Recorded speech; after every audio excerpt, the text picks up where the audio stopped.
to Signature Evening. Of course, we still have our guest with us, Emmanuel Michael, the Prime Minister of the Airwaves, radio and TV presenter, sports journalist, that will be helping us to, discuss the topic Chelsea dominance performance over PSG. Emmanuel, can you hear us? Welcome on board. Yes, definitely. I can hear you loud and clear. I hope you can hear me too. All right then, welcome. Sorry for that network challenge. We are discussing PSG and of course Chelsea. What is your reaction with this turning around with Chelsea? Well, first off, against all odds, against all permutation, prediction, and prognosis from so many football pundits and football enthusiasts, Chelsea did the unthinkable against, a very spirited and a very resilient Paris Saint-Germain side that have been, very efficient so far this season, winning the UEFA Champions League in a record-breaking final where they had to dismantle Inter Milan. 5 goals to nothing. Never in the history of the UEFA Champions League have we seen such. This same Paris Saint-Germain side that is feared. Don't forget, en route to the UEFA Champions League final, they had to come against 4 English opponents, which they actually tamed down, route to the final before lifting this very one. The most informed team, as we speak globally in the world of football. But then they were able to, take Real Madrid to the cleaner. You saw how it happens. Against Chelsea Football Club, nobody gave them a chance to, pull that strings and pull that upset, according to so many. But then it is football. It is what it is. Chelsea, over the course of the years, have been known as, of course, a very resilient side that, delivers when it matters most. You can't forget the 2012 UEFA Champions League final at the Allianz Arena, the fortress of Bayern Munich. Against all odds, then Chelsea defied the odds to win the UEFA Champions League final against Bayern Munich in their home turf. Fast forward to 2021 to 2022 UEFA Champions League final. Of course, I know you can also recall that final against Manchester City, the citizens, where the odds were, of course, against Chelsea rather, but then they had to do the unthinkable, pulling away that upset. Cost of that, incisive and defense-splitting pass from the man himself, now Manchester United player Mason Mount, down to Kai Havertz to, of course, score that glorious goal that gifted them their second UEFA Champions League final. Yesterday night, it was another night where the odds, like I said earlier, were actually against him. Not too many football foolers actually saw Chelsea pulling that offset against a very stubborn and a very technically and tactically sound team such as Paris Saint-Germain. But then, when it matters most, Chelsea Football Club, they know how to get the business done. And that is what we saw yesterday, especially with the master class tactical discipline of the coach, talking about the Italian Enzo Maresca, who, of course, he is a prodigy. He learns under the tutelage of the best coach, as we speak, Joseph Salah, Pep Guardiola. So it wasn't a surprise to me because I saw it coming. But to so many football foolers, it came to them as a shocker. It's a good thing that you mentioned tactical. The question I want to ask you now is, was PSG's defeat more about Chelsea's brilliance, or was it PSG's tactical and defensive flaws? I think it's about Chelsea tactical brilliance, tactical ingenuity from the coach, because I think for me, Paris Saint-Germain, they came into that game maybe too much confidence ahead of that final, because take a look at the way they'll be blowing teams away. It looks more like it's going to be a roller coaster ride for them against the Chelsea Football Club. So I think overconfidence on the side of Paris Saint-Germain actually, caused them that very one. Then again, you can't take away anything from what Enzo Maresca did. I think he was able to find a way to neutralize the rampaging, wingers, talking about Usman Dembele, Akraf Hakimi, then you talk about the left flank, Hivisha Karastenia, and of course, Mendes. These are their strong strength in terms of their arsenals. Chelsea were able to, neutralize that fiery dart coming from those flanks. And when once that flank was, neutralized, Paris Saint-Germain became ineffective. So I attribute the victory to the tactical prowess of Enzo Maresca, and then the lackadaisical and overconfident attitude of the Parisians. Of the match that was played yesterday, and Chelsea winning at the end of the day, does this really indicate a new turnaround for Chelsea in the football world, or this is just one-off miracle for them? It's not a one-off miracle. It's not a fluke. It was a very deliberate and well-planned tactical, ingenuity orchestrated by Enzo Maresca. It wasn't a one-off thing. Don't forget, this is Chelsea's side, are the Conference League winner. Yeah. And of course, in the English Premier League, at some point, it looked as though they weren't going to qualify for the UEFA Champions League, thereby making the top spot. But then, at the end of it all, they were able to, finish within the top four, thereby qualifying for the UEFA Champions League against, another Spanish side in the Conference League, building up to the final in that Conference League. Some said that Chelsea had not yet come up against a stiffer opponent, but then when they come up against, Real Betis, some said, okay, this is more like a litmus test for Chelsea. Let's see what they bring to the table. But you saw how it pans out. It panned out rather in the final. They were able to blow away, Real Betis, who so many thought were going to be a sizable opponent for Chelsea Football Club. All right. So coming to the final of the Club World Cup, against all odds, they also replicated the same feat. So you wouldn't want to say it's a one-off thing because they qualified for the UEFA Champions League, won the Conference League, came up against some Brazilian side that we know that football is more like a occupation in Brazil over there. But they were able to tame them down and route to the final, coming up against a very, tactically disciplined side like Paris Saint-Germain. They were able to, win convincingly. I mean, it could have been up to 4, 5, 7 goals if they had converted their chances. The chances that came the way of Leon Delap, the young Englishman that they got from Ipswich. If he had converted those 2 chances, and then the first shot from Cole Palmer, we would have been talking about 6, 7 goals to nothing. So for me, I do not think it's a one-off thing. It's not a fluke. They actually deserved the victory. If there was no Palmer in the Chelsea team, do you think they would have gone home with the cup? Chelsea is part and parcel of the Palmer rather is part and parcel of the Chelsea squad.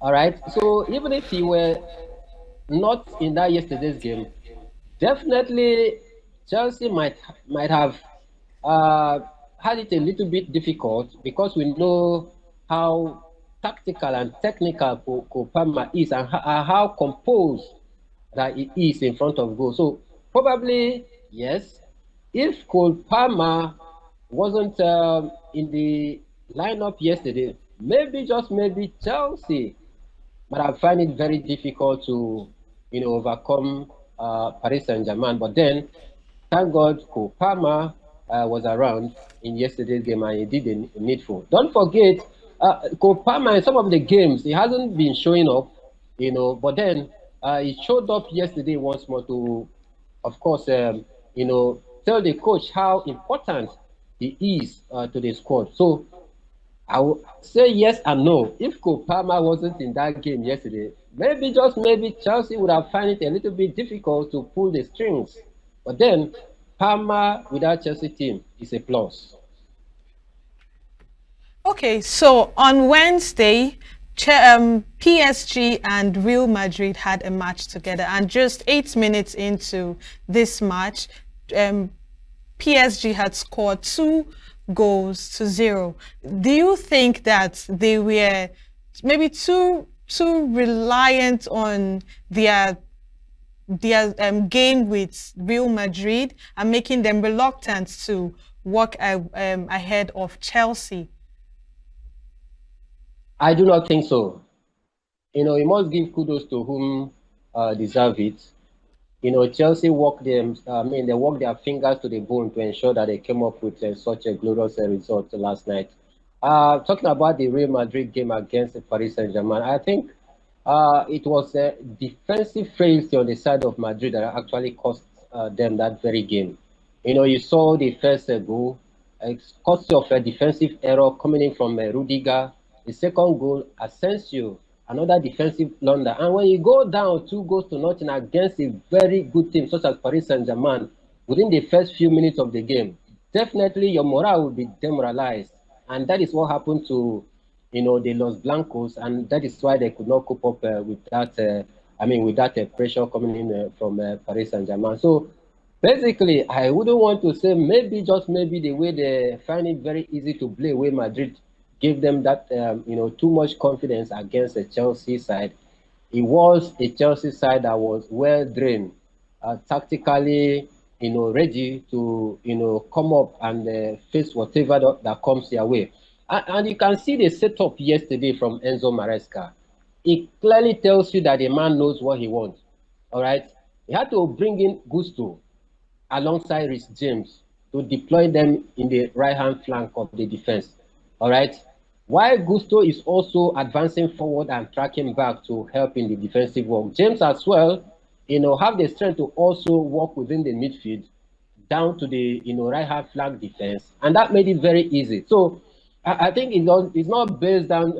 Rather, it does not just boil down to the fact that they were able to blow away Real Madrid very easily, and they thought that it was an uhuru for them. I think it was just a deliberate and intentional tactical plan from Chelsea that actually outclassed whatever fiery darts that Paris Saint-Germain came up with yesterday. All right, Emmanuel, let's look at the importance. How important was game management and mental discipline in Chelsea's ability to sustain dominance throughout the match? How important was that? Very, very important. Very crucial in terms of game management and mental discipline, just like you said. At some point, Paris Saint-Germain tried to play what I call gamesmanship. It's what we call gamesmanship in football and in sport generally. Gamesmanship here simply means those tactics that players deploy on the pitch of play in order to gain the advantage of their opponents. Maybe pulling your head, saying some silly word close to your ear, trying to distract you. But then Chelsea players, they were not distracted. They had to manage the game confidently and compose themselves very well in the defense line. So I think it was their tactical discipline was so important to the game, because if you lose that tactical discipline when you're up by 2 or 3 goals to nothing and your opponent comes back, to score maybe 1 goal, it gives them that belief and they'll begin to pile the pressure against you. And when you don't maintain that tactical discipline, then you can just capitulate. And that is why we've seen, comebacks where a team takes a 3-0, 4-0 lead, and you see the opposite team coming back to draw level and possibly win the game. So I think they actually managed the game tactically, mentally, and professionally yesterday. So, Emmanuel, what could be the secret to this success? Many Nigerians, different football fans all over the world are wondering, just like Man United and Chelsea, if you're going to bet on their behalf, you're on your own. Of course, different reactions. But this very period, it seems Chelsea just had a change. That change that we are talking about in Nigeria, it seems Chelsea had that kind of change. What do you think could be the secret to that? I wouldn't want to go with you with the change of Nigeria. It's a quite different ball game. Let's not just go with the change of Nigeria. But then I think basically what I feel or think what happened yesterday that made it made Chelsea to have that change was that they were determined. Don't forget some of their ex-players has been speaking, sharing some videos building up to the final. All right, the likes of Didier Drogba, their legends, he posted a video encouraging the boys, telling them how important the final is. He reminded them again once more the spirit of Chelsea and the hunger to write their names in the annal of history. So, the likes of Mikel Obi, of course, you know he's into podcasting right now. He spoke ahead of the game, telling them they just need to go out there and show the spirit of Chelsea. They have hitherto bind them together when they head into a final. And most of Chelsea legends, their ex-players, I'm sure most have put call across to one or two of those players to remind them what it means to be in such a big stage. And of course, what it means for them 64th to and also final write match. their own history, and that is why they went out, to do the needful. Wow. Now, if you were to, maybe give advice to another football team right now, which team do you think needs this kind of salvation that Chelsea just experienced in this very game? Very big question. I think the likes of Arsenal Football Club, they need such, salvation to, of course, test European glory. Yes, to test European glory. I won't talk about Manchester United because as we speak, Manchester United is in a very, very big collapse as I speak with you, because a whole lot is going down within Manchester United in terms of their finance, in terms of the structure, in terms of the management. Since the new owner came in, talking about Jim Ratcliffe, who took over 25% share of Manchester United, so many Red Devil followers thought maybe, yeah, this could be the Jesus that is coming to turn around things for good for Manchester United after, Cristiano Ronaldo and some of their ex-players complained a lot about the management system at Manchester United, where we saw even the, Old Trafford leaking, so, but then the man talking about Jim Ratcliffe, he has not been able to live up to that expectation. So, and that is why I will not, say that Manchester United need this kind of salvation. I would rather, dance towards the axis of Arsenal Football Club. They need this kind of salvation to test European glory. In fact, not even European glory. They had to start from, back on talking about the English Premier League, because for Mikel Arteta, he's one of the highest spender in the English Premier League in the last 5 years. But then, no major trophy to show for it. So basically, I think Arsenal Football Club at this point, they need such major miracle and salvation for them to be able to lay their hands on the major trophy. And that is why I would advise Arsenal, to, of course, up their ante. All right, then let's look at the formation of Chelsea. Do you think the midfield shape and also the pressing attack strategy had actually neutralized that of PSG's attacking threats? Definitely, it did. I was listening to some couple of folks and friends. Even a close relative of mine had to call all the way from England. He called me. He's also a footballer, but playing his trade in one of the lower division there. Giving his own suggestion on what he thinks that Enzo Maresca need to do in terms of how he need to set up his formation so as to neutralize the rampaging Paris Saint-Germain. To him, he was thinking that Chelsea should pack the bus, try to hit Paris Saint-Germain on a counter. But I said no. If they do that, they are going to concede plethora of goals, more like 5-6 goals to nothing. If you try to sit back against athletic, very technical team such as Paris Saint-Germain, you want to sit back, absorb the pressure, try to catch them on a counter. It could be very, very difficult. But the best possible thing for you to do is to set up your team in a way that, tell your players to show that more like massive attack, massive defense. And that is what Chelsea did yesterday. That is why I say that the coach Enzo Maresca must be given some kudos for what he did. Not too many people saw his tactical formation yesterday.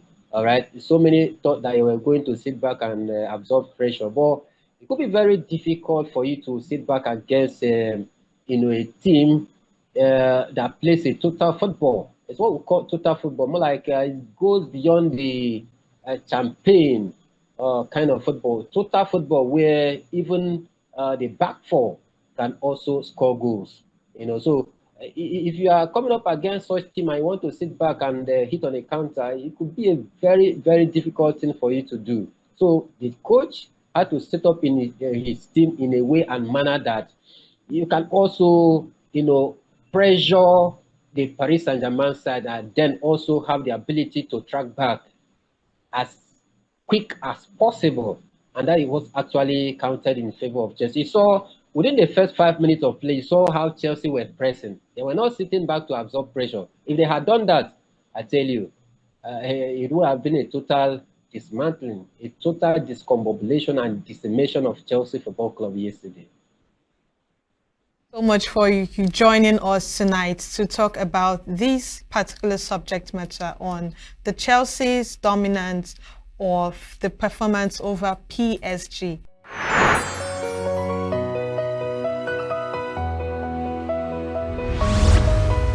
Save Nature TV, news in your pocket.